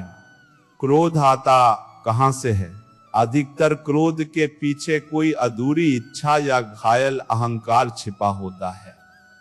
मैंने चाहा कि सामने वाला मेरी बात माने, उसने नहीं मानी, इसलिए क्रोध आया। मैंने आशा की कि वह मेरा सम्मान करेगा, उसने आलोचना कर दी, इसलिए क्रोध आया। मैंने सोचा था कि परिस्थिति मेरे अनुसार चलेगी, वैसा नहीं हुआ, इसलिए क्रोध आया। इसका अर्थ यह नहीं कि सामने वाले की गलती नहीं होती। गलती हो सकती है, लेकिन उसकी गलती के कारण अपने विवेक को जलाना आवश्यक नहीं। यदि कोई व्यक्ति आपके घर के बाहर कूड़ा फेंक दे तो क्या आप उसे उठाकर अपने पूजा घर में रखेंगे? नहीं। फिर किसी के कटु शब्दों को अपने हृदय के पवित्र स्थान में वर्षों तक क्यों रखते हैं? उसका गलत व्यवहार उसका कर्म है। उसे पकड़कर अपने भीतर क्रोध की आग जलाए रखना हमारा चुनाव बन जाता है। क्षमा का अर्थ यह नहीं कि हम फिर से उसी व्यक्ति को अपने जीवन का नियंत्रण दे दें। क्षमा और सीमा दोनों साथ हो सकते हैं। आप किसी को मन से क्षमा कर सकते हैं, लेकिन यदि उसका व्यवहार बार बार हानि पहुंचाता है तो उचित दूरी भी रख सकते हैं। भगवान ने हमें करुणा के साथ विवेक भी दिया है। किसी का द्वेष मत रखिए, लेकिन स्वयं को बार बार चोट खाने के लिए प्रस्तुत करना भी आवश्यक नहीं। मन से कहिए कि इस घटना से मुझे जो सीखना था सीख लिया, अब मैं इसे भगवान को सौंपता हूं। मैं अपने वर्तमान को पुराने घाव की भेंट नहीं चढ़ाऊंगा। एक युवक छोटी छोटी बात पर क्रोधित हो जाता था। उसने अपने पिता से कहा कि मैं बाद में पछताता हूं, लेकिन क्रोध के समय स्वयं को रोक नहीं पाता। पिता ने उसे कीलों से भरा एक थैला दिया और कहा कि जब भी तुम्हें क्रोध आए और तुम किसी को कठोर शब्द बोलो, घर के पीछे लगी लकड़ी की दीवार में एक कील ठोक देना। पहले दिन युवक ने बहुत सारी कीलें ठोकी। धीरे धीरे उसे महसूस हुआ कि हर बार कील ठोकना कठिन है। उसने क्रोध रोकने का प्रयास शुरू किया और प्रतिदिन कीलों की संख्या घटने लगी। एक दिन ऐसा आया जब उसने कोई कील नहीं ठोकी। पिता ने कहा कि अब जिस दिन तुम अपने क्रोध को रोक लो, पुरानी एक कील निकाल देना। कुछ समय बाद सारी कीलें निकल गईं। युवक प्रसन्न होकर पिता को दीवार दिखाने ले गया। पिता ने कहा, कीलें निकल गईं, लेकिन दीवार पर बने छेद देख रहे हो। इसी प्रकार क्षमा मांग लेने से संबंध बच सकता है, लेकिन कठोर शब्दों के कुछ निशान लंबे समय तक रहते हैं। इसलिए केवल बाद में क्षमा मांगने पर भरोसा मत करो। पहले ही वाणी की रक्षा करना सीखो। प्यारे भक्तों, यह कहानी हमें दोषी बनाने के लिए नहीं, सावधान करने के लिए है। यदि पुराने समय में हमसे गलतियां हुई है तो निराश होने की आवश्यकता नहीं। जिनसे संभव हो सच्चे मन से क्षमा मांगिए, व्यवहार बदलकर दिखाइए, और जहां अब संपर्क संभव नहीं, वहां भगवान के सामने अपनी भूल स्वीकार करके संकल्प लीजिए कि आगे किसी हृदय को ऐसे घायल नहीं करेंगे। पश्चाताप का अर्थ स्वयं को जीवन भर सजा देना नहीं। पश्चाताप का अर्थ है गलती से सीखकर नया आचरण अपनाना। अब प्रश्न है कि ममता और प्रेम में क्या अंतर है? बाहर से दोनों एक जैसे दिखाई दे सकते हैं, लेकिन भीतर बड़ा अंतर है। प्रेम दूसरे की भलाई चाहता है, ममता दूसरे पर अधिकार चाहती है। प्रेम कहता है कि तुम सत्य के मार्ग पर चलो और प्रसन्न रहो। ममता कहती है कि तुम मेरे अनुसार चलो, तभी मैं प्रसन्न रहूंगा। प्रेम स्वतंत्रता देता है, ममता भय पैदा करती है। माता पिता का संतान से प्रेम स्वाभाविक और पवित्र है, लेकिन यदि वे संतान को अपनी अधूरी इच्छाएं पूरी करने का साधन बना दें तो प्रेम में अधिकार मिल जाता है। पति पत्नी का संबंध प्रेम और विश्वास पर टिका है, लेकिन यदि एक व्यक्ति दूसरे की हर सांस पर संदेह और नियंत्रण करने लगे तो वह ममता का बंधन बन जाता है। प्रेम में भगवान दिखाई देते हैं। हम समझते हैं कि यह व्यक्ति मुझे सेवा और साथ के लिए मिला है, इसका स्वामी मैं नहीं हूं। ममता कहती है कि यह केवल मेरा है और इसे कभी बदलना या दूर नहीं जाना चाहिए। संसार का नियम परिवर्तन है। बच्चे बड़े होंगे, माता पिता वृद्ध होंगे, मित्र दूर जा सकते हैं, शरीर बदलेंगे और एक दिन मृत्यु सभी को अलग करेगी। जो इस सत्य को स्वीकार नहीं करता उसका प्रेम भय में बदल जाता है, हर समय खोने का भय। इसलिए संबंधों को छोड़ना नहीं, उनमें भगवान को जोड़ना है। परिवार से कहिए कि हम केवल एक दूसरे के मनोरंजन और सुविधा के साथी नहीं, भगवान की ओर चलने वाले सहयात्री हैं। एक दूसरे को नाम जप की याद दिलाइए। घर में साथ बैठकर कुछ समय प्रार्थना कीजिए। भोजन से पहले भगवान को धन्यवाद दीजिए। दुख आए तो एक दूसरे को दोष देने के बजाय भगवान का आश्रय दीजिए। जब संबंध भक्ति से जुड़ते हैं तब प्रेम पवित्र होता है और ममता की गांठ धीरे धीरे ढीली पड़ती है। संसार से कोई आशा न रखने का अर्थ क्या है? क्या हमें किसी से प्रेम, सहयोग या जिम्मेदारी की अपेक्षा ही नहीं रखनी चाहिए? व्यवहार में उचित अपेक्षाएं होती हैं, लेकिन अपनी पूरी प्रसन्नता को किसी दूसरे मनुष्य के व्यवहार पर निर्भर कर देना दुख का कारण है। हम सोचते हैं कि मैंने उसके लिए इतना किया, इसलिए वह भी मेरे लिए वैसा ही करेगा। लेकिन प्रत्येक मनुष्य की क्षमता, संस्कार और परिस्थिति अलग है। हमने प्रेम दिया, यह हमारा सुंदर कर्म है। सामने वाला उसका उत्तर कैसे देता है, यह उसकी चेतना और उसका कर्म है। यदि हम हर सेवा का हिसाब रखने लगे तो सेवा व्यापार बन जाती है। इसका अर्थ यह नहीं कि दूसरों को हमारे साथ अन्याय करने दिया जाए। जहां आवश्यक हो स्पष्ट बात और सीमा रखिए, लेकिन मन की अंतिम आशा भगवान से रखिए। मनुष्य साथ दे तो उसे भगवान की कृपा मानिए। मनुष्य साथ छोड़ दे तो भी विश्वास रखिए कि भगवान कोई दूसरा मार्ग खोलेंगे। जब हम किसी एक व्यक्ति को अपने जीवन का एकमात्र आधार बना लेते हैं, तब उसके बदलते ही हमारी दुनिया टूट जाती है। यदि आधार भगवान हो तो लोग आए या जाएं, परिस्थितियां बदलें या बिगड़ें, भीतर कोई स्थान स्थिर रहता है।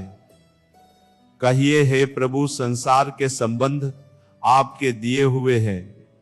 मैं सभी के प्रति अपना कर्तव्य निभाऊंगा, लेकिन अपनी आत्मा की डोर केवल आपके हाथ में रखूंगा। जो मेरी कद्र करे उसके लिए भी मांगल, जो मेरी कद्र न करे उसके लिए भी मांगल। मैं लोगों की उपेक्षा के कारण अपने भीतर की अच्छाई को नहीं मारूंगा। मैं प्रेम करूंगा, लेकिन स्वयं को भूलकर नहीं। मैं सेवा करूंगा, लेकिन बदले में पूजा की मांग नहीं करूंगा। मैं क्षमा करूंगा, लेकिन बार बार अधर्म का साथ नहीं दूंगा। मैं आपका रहूंगा और इसी संबंध से बाकी सभी संबंधों को पवित्र करूंगा। वास्तव में जीवित कौन है और जीते हुए भी मृत समान कौन है? केवल सांस चलना जीवन नहीं है। यदि मनुष्य के भीतर सत्य की खोज नहीं, करुणा नहीं, भगवान का स्मरण नहीं और स्वयं को सुधारने का प्रयास नहीं, तो वह केवल आदतों के सहारे दिन काट रहा है। सुबह उठा, काम किया, खाया, मनोरंजन किया, शिकायत की और सो गया। फिर अगला दिन, फिर वही क्रम। वर्षों बीत गए लेकिन आत्मा ने एक कदम भी आगे नहीं बढ़ाया। यह जीवन का उपयोग नहीं, केवल समय का व्यय है। जीवित वह है जिसके भीतर जागने की इच्छा है, जो हर रात पूछता है कि आज मैंने किसका भला किया, आज मेरे कारण किसे दुख पहुंचा, आज कितनी देर भगवान को याद किया, आज किस कमजोरी पर मैंने थोड़ा नियंत्रण पाया, आज किस बात के लिए कृतज्ञ रहा। ऐसा मनुष्य प्रतिदिन भीतर से नया जन्म लेता है। उसकी उम्र बढ़ती है लेकिन उसके साथ समझ भी बढ़ती है। कुछ लोग वृद्ध हो जाते हैं परंतु उनका अहंकार और जिद बचपन जैसी रहती है। कुछ युवा होते हुए भी गहरी समझ रखते हैं, इसलिए आयु केवल शरीर की गिनती है, परिपक्वता मन की जागरूकता है। जीवन का सम्मान वर्षों की संख्या से नहीं, उन वर्षों में बोए गए प्रेम, सेवा, ज्ञान और भक्ति से होता है।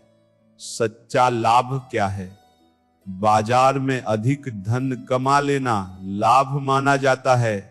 व्यापार में यह ठीक है, लेकिन जीवन के अंतिम हिसाब में लाभ का अर्थ अलग होगा। यदि धन कमाते कमाते हैं स्वास्थ्य खो दिया, परिवार का विश्वास खो दिया, मन की शांति खो दी और भगवान का स्मरण खो दिया, तो क्या सोच में लाभ हुआ? यदि किसी बहस में जीत गए लेकिन संबंध हार गए, तो क्या लाभ हुआ? यदि संसार ने हमारी प्रशंसा की लेकिन हमारा अंतर मन जानता है कि हमने छल किया है, तो क्या लाभ हुआ? आध्यात्मिक दृष्टि से जिस दिन हमने थोड़ा अहंकार कम किया वह लाभ का दिन है। जिस दिन क्रोध आने पर स्वयं को रोक लिया वह लाभ है। जिस दिन किसी जरूरतमंद की सहायता की वह लाभ है। जिस दिन भगवान के नाम में मन लगा वह लाभ है। जिस दिन दूसरे की सफलता देखकर हृदय से प्रसन्न हुए वह लाभ है। जिस दिन अपने माता पिता के साथ प्रेम से समय बिताया वह लाभ है। जिस दिन गलत अवसर सामने होने पर भी ईमानदारी चुनी वह लाभ है। यह कमाई किसी तिजोरी में दिखाई नहीं देती, लेकिन यही आत्मा की संपत्ति बनती है। संसार की कमाई शरीर छूटने पर यहीं रह जाएगी। भक्ति, सेवा और शुभ कर्मों की कमाई हमारे संस्कार में जुड़ती है। इसलिए प्रतिदिन दोनों प्रकार की कमाई का ध्यान रखिए। परिवार के पालन के लिए धन कमाइए और आत्मा के कल्याण के लिए पुण्य, ज्ञान तथा नाम कमाइए। वास्तविक विद्या क्या है? केवल बहुत सारी पुस्तकें पढ़ लेना या बड़ी उपाधि प्राप्त कर लेना महत्वपूर्ण उपलब्धि है, लेकिन आध्यात्मिक विद्या वह है जो हमें स्वयं की वास्तविकता और परमात्मा की ओर ले जाए। यदि पढ़ाई से अहंकार बढ़े, हम दूसरों को छोटा समझने लगे और अपने ज्ञान का उपयोग छलने के लिए करें, तो सूचना मिली लेकिन विद्या नहीं। सच्ची विद्या मनुष्य को विनम्र बनाती है। जितना वह जानता है उतना उसे अपनी सीमाओं का अनुभव होता है। फूल से भरा वृक्ष उगता है, खाली। वृक्ष अक्सर सीधा खड़ा रहता है। ज्ञान का प्रमाण शब्दों की कठिनता नहीं, जीवन की सरलता है। कोई व्यक्ति धर्म ग्रंथों के श्लोक बोल सकता है, लेकिन घर में सभी उसके क्रोध से भयभीत हों, तो ज्ञान अब हृदय तक नहीं पहुंचा। कोई बहुत सुंदर प्रवचन दे सकता है, लेकिन धन और प्रशंसा के लिए छल करे तो शब्द और जीवन अलग हैं। जो दूसरों को ज्ञान देता है और स्वयं उसका पालन नहीं करता, वह सबसे पहले अपने साथ अन्याय करता है। शास्त्र दर्पण की तरह है। दर्पण सामने वाले का चेहरा देखने के लिए नहीं, अपना चेहरा देखने के लिए होता है। कथा सुनते समय यह मत सोचिए कि यह बात मेरे पड़ोसी पर लागू होती है, मेरे जीवन साथी को सुननी चाहिए या मेरे बच्चों को समझनी चाहिए। पहले पूछिए कि यह शिक्षा मेरे भीतर किस स्थान को छू रही है, मैं कहां सुधार कर सकता हूं। एक छोटी शिक्षा को जीवन में उतारना 100 शिक्षाएं याद करने से अधिक मूल्यवान है। सत्संग इतना दुर्लभ क्यों कहा गया है? सत्संग का अर्थ केवल किसी सभा में बैठना नहीं। सत्संग का वास्तविक अर्थ है सत्य का संग, जहां हमें भगवान की याद आए, जहां हमारा विवेक जागे, जहां गलत आदत छोड़ने की शक्ति मिले और जहां मन में सेवा तथा करुणा बढ़े, वह सत्संग है। किसी संत की वाणी सुनना सत्संग है। अच्छे ग्रंथ का अध्ययन सत्संग है। भक्तों के साथ नाम जप करना सत्संग है। किसी सरल और सदाचारी व्यक्ति के साथ बैठकर जीवन की सच्ची बात करना भी सत्संग है।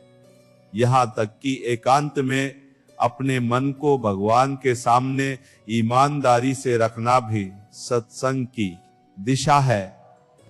संघ का प्रभाव बहुत गहरा है।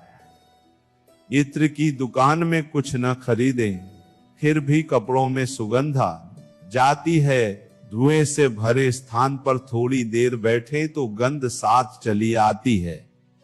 इसी प्रकार जिन लोगों के साथ हम समय बिताते हैं, उनकी भाषा, आदतें और सोच धीरे धीरे हमारे भीतर उतरती हैं। यदि हमारे आसपास हर समय निंदा करने वाले, छल करने वाले व्यसन में डूबे और धर्म का मजाक उड़ाने वाले लोग हों, तो मन की रक्षा कठिन हो जाती है। उनसे घृणा नहीं करनी, लेकिन निकट संग चुनते समय विवेक रखना है। दया सबके लिए हो सकती है, गहरा संग सबके साथ नहीं। डूबते हुए व्यक्ति को बचाने के लिए तैरना आना चाहिए और स्वयं की सुरक्षा का साधन भी होना चाहिए। यदि हमारी साधना अभी कमजोर है, तो हम यह अभिमान न करें कि मैं गलत संग में रहकर भी प्रभावित नहीं होऊंगा। अपनी कमजोरी पहचानना बुद्धिमानी है। सच्चा मित्र कौन है? वह नहीं जो हमारी प्रत्येक गलत बात पर हाँ कहे। सच्चा मित्र वह है जो आवश्यकता पड़ने पर सत्य बोलने का साहस रखे। जो हमें व्यसन, छल, अनैतिक संबंध और क्रोध की ओर धकेले, वह मनोरंजन का साथी हो सकता है, हितैषी नहीं। जो हमारी अनुपस्थिति में हमारे सम्मान की रक्षा करे, हमारी सफलता से ईर्ष्या न करे। गलती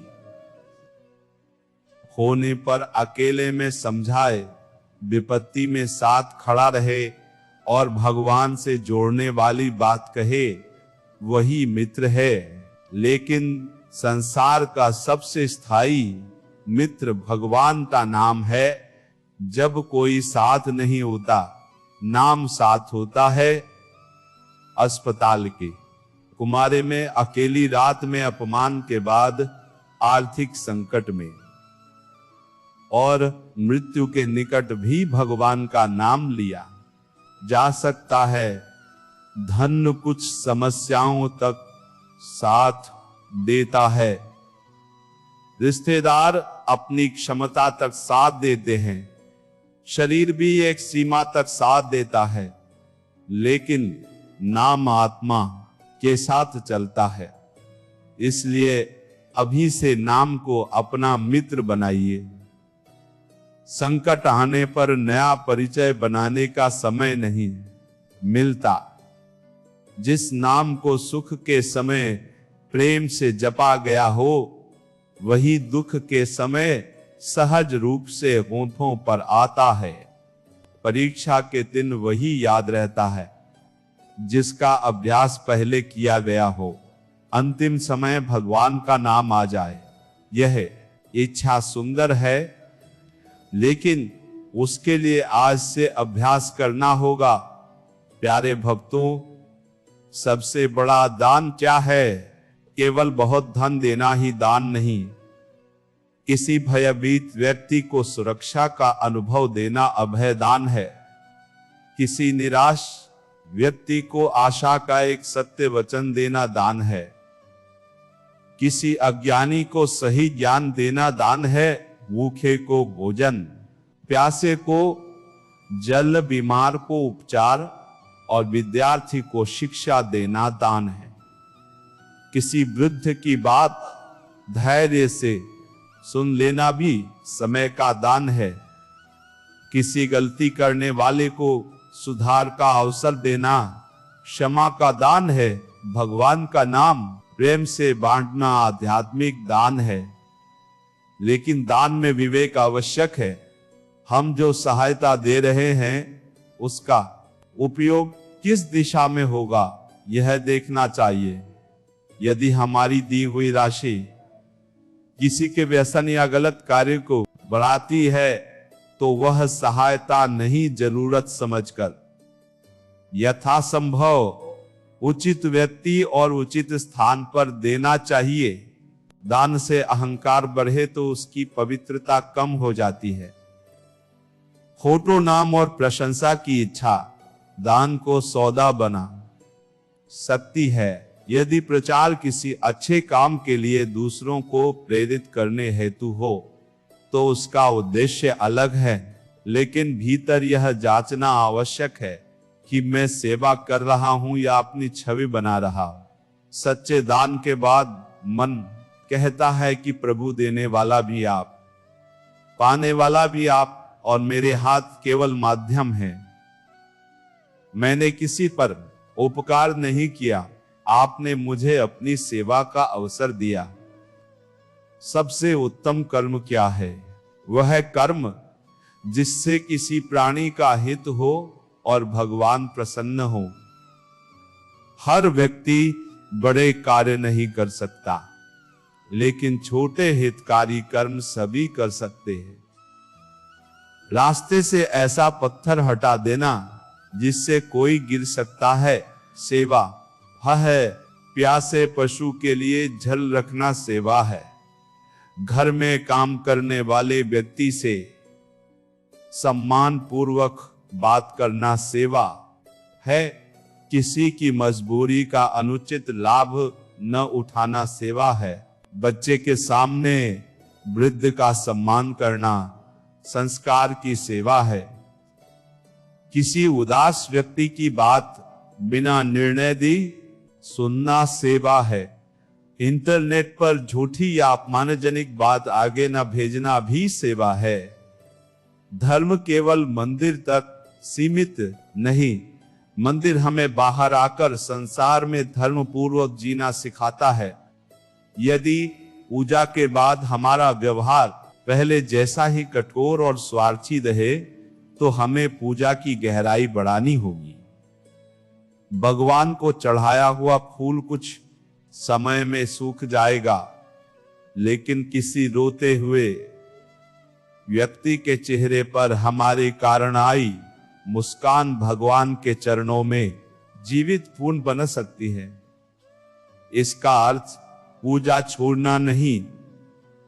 पूजा और सेवा दोनों एक दूसरे को पूर्ण करते हैं। पूजा से हृदय भगवान से जुड़ता है और सेवा से वही प्रेम संसार तक पहुंचता है।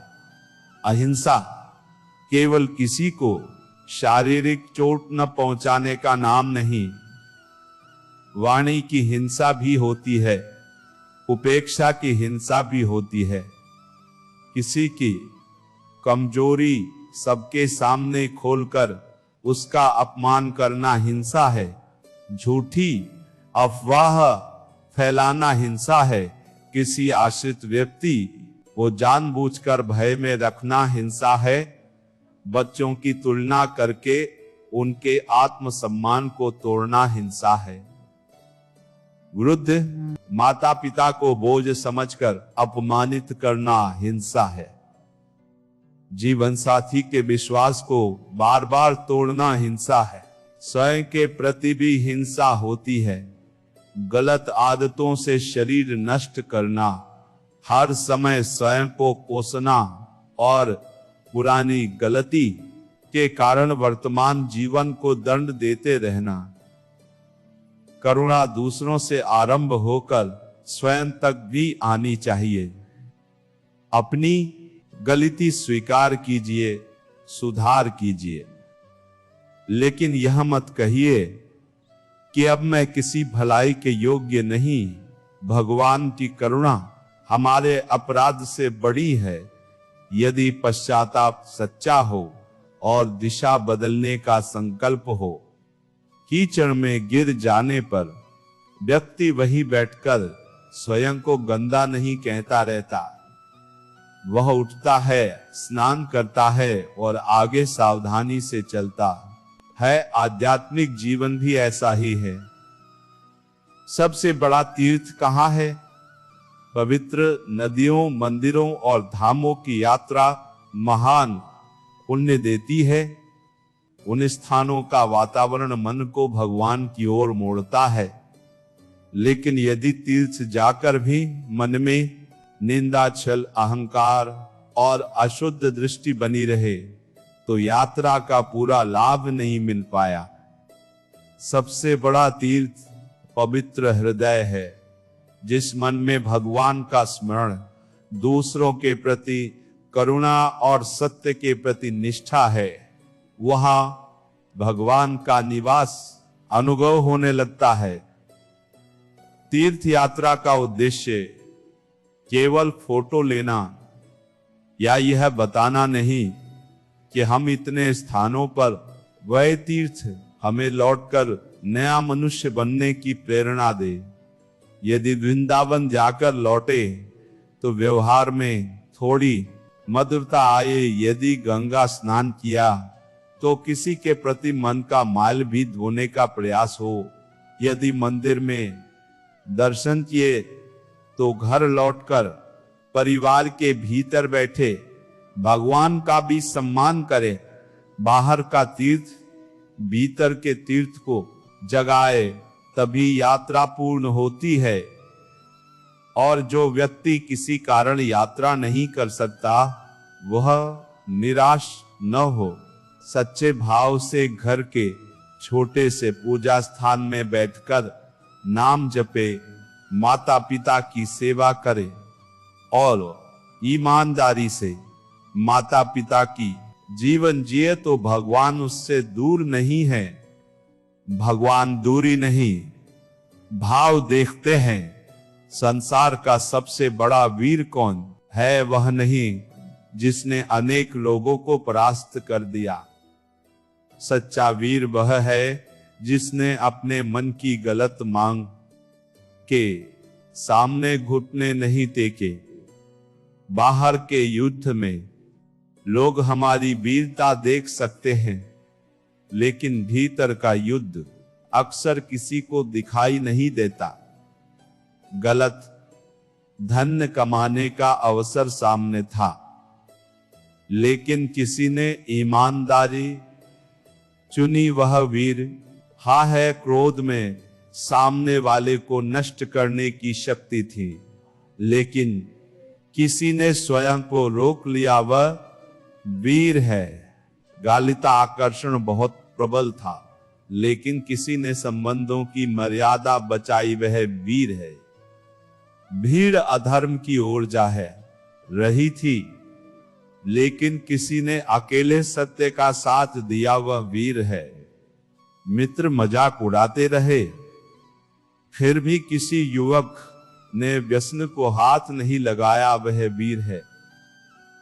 कठिन समय में सभी ने भगवान को दोष दिया, लेकिन किसी भक्त ने आंसुओं के बीच भी नाम नहीं छोड़ा, वह वीर है। अपने मन को जीतना संसार जीतने से कठिन है।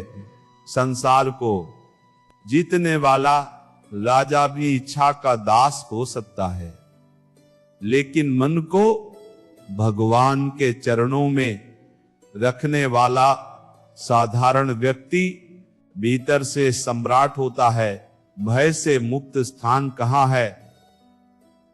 संसार में प्रत्येक वस्तु के साथ कोई न कोई भय जुड़ा है।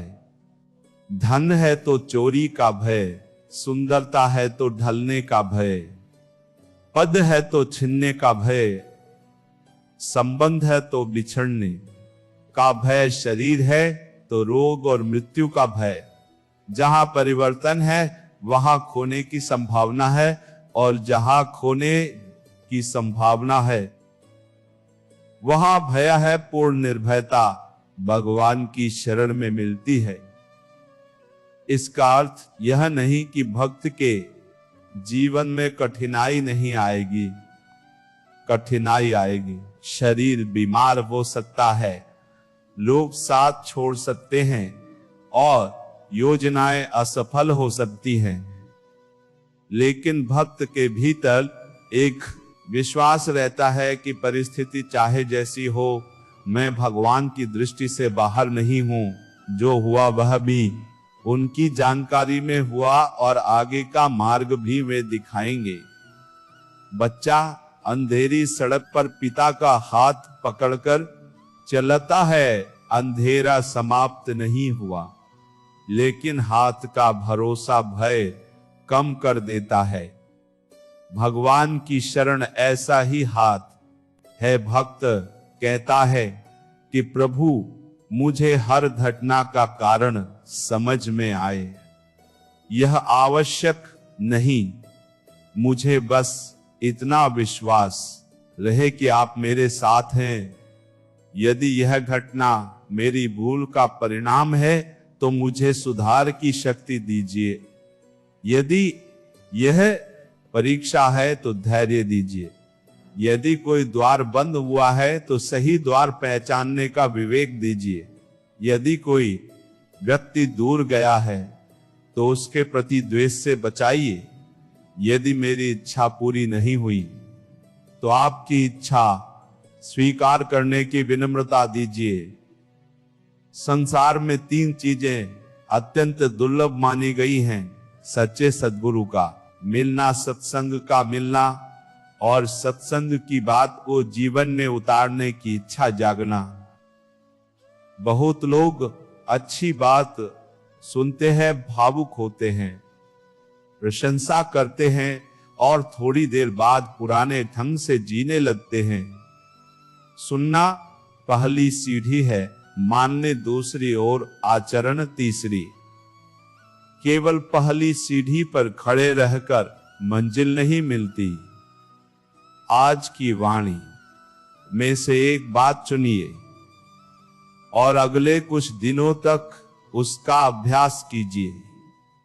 यदि क्रोध बड़ी समस्या है तो संकल्प लें कि क्रोध में तुरंत उत्तर नहीं दूंगा। यदि निंदा की आदत है तो प्रतिदिन कुछ समय मौन रखूंगा और निंदा आरंभ होने पर विषय बदल दूंगा। यदि नाम जप नियमित नहीं है तो रोज निश्चित संख्या से शुरुआत करूंगा। यदि माता पिता की उपेक्षा हो रही है तो प्रतिदिन उनके साथ बैठूंगा।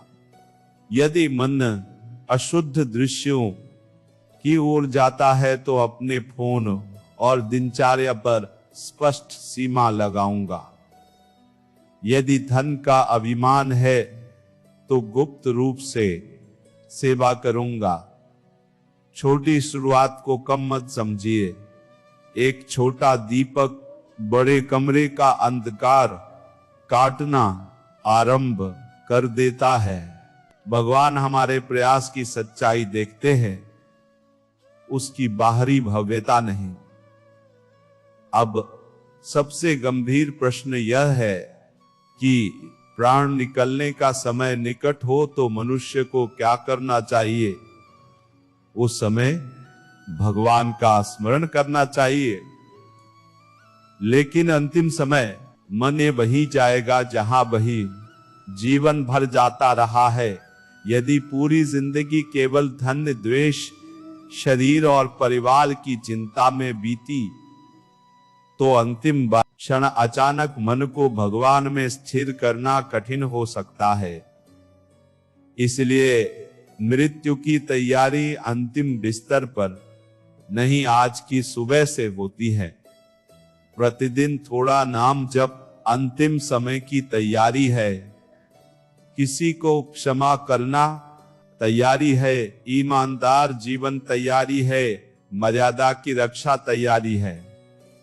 आसक्ति को प्रेम और भगवान के भरोसे में बदलना तैयारी है।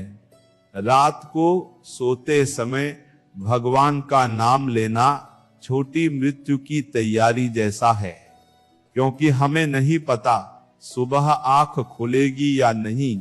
सुबह जागकर धन्यवाद करना नए जीवन का उत्सव है। अभ्यास से मृत्यु का भय धीरे धीरे कम होता है। हम जानते हैं कि शरीर एक दिन जाएगा, लेकिन जिस प्रभु का नाम हमने लिया वह हमारे साथ है। मृत्यु अंत नहीं, यात्रा का एक द्वार है।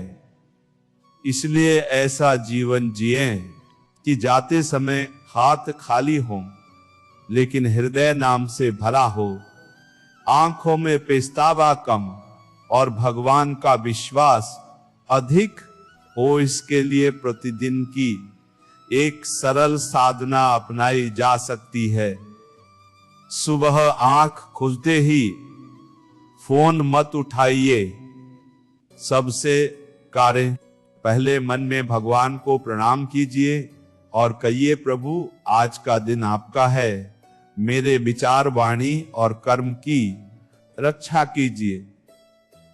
इसके बाद अपनी क्षमता के अनुसार निश्चित समय नाम जप कीजिए। संख्या छोटी हो सकती है, लेकिन नियम मत तोड़िए। दिन आरंभ होने से पहले 2 मिनट यह सोचिए कि आज किस कमजोरी से विशेष सावधान रहना है। दिन में भोजन से पहले कृतज्ञता व्यक्त कीजिए। कार्य करते समय ईमानदारी को पूजा मानिए। किसी पर क्रोध आए तो उत्तर देने से पहले कम से कम कुछ गहरी सांसें लेकर भगवान का नाम लीजिए। शाम को 5 मिनट अच्छे ग्रंथ या संतवाणी के लिए रखिए। रात में अपने दिन का लेखा कीजिए। आज क्या अच्छा किया, कहाँ गलती हुई और कल क्या सुधारना है। गलती पर भगवान से क्षमा मांगिए, लेकिन निराश होकर स्वयं को कोसिए मत। फिर सभी को मन से क्षमा करके नाम लेते हुए सोइए। यह साधना सुनने में छोटी है, लेकिन नियमित की जाए तो जीवन की दिशा बदल सकती है। और प्यारे भक्तों, जब मन कुछ दिनों बाद कहे कि आज रहने दो, कल से फिर करेंगे, तब समझ लेना कि पुरानी आदत अपनी सत्ता बचाने का प्रयास कर रही है। उसी दिन थोड़ा ही सही नियम अवश्य पूरा करना, क्योंकि साधना की असली परीक्षा उस दिन नहीं होती जब मन बहुत प्रसन्न हो। असली परीक्षा उस दिन होती है जब मन नहीं चाहता और फिर भी हम प्रेम पूर्वक भगवान के सामने बैठते हैं, धीरे धीरे मन समझने लगता है कि अब इसे कोई स्थिर दिशा मिल गई है। फिर नाम केवल जेवा पर नहीं रहता, जीवन की सांसों में उतरने लगता है।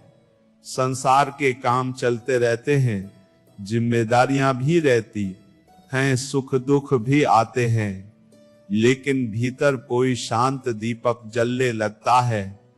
यही दीपक मनुष्य को बंधन से मुक्ति, तृष्णा से संतोष, क्रोध से करुणा और भय से विश्वास की ओर ले जाता है।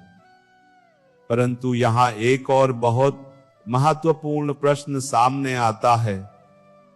यदि मनुष्य सब कुछ समझने के बाद भी बार बार उन्हीं पुरानी गलतियों में गिरता रहे, यदि उसका मन सत्संग सुनते समय तो पिघल जाए, लेकिन संसार में लौटते ही फिर कठोर हो जाए, वह अपनी साधना को स्थायी कैसे बनाए और उन छिपे हुए संस्कारों को कैसे पहचाने जो हर बार उसे भगवान से दूर खींच ले जाते हैं।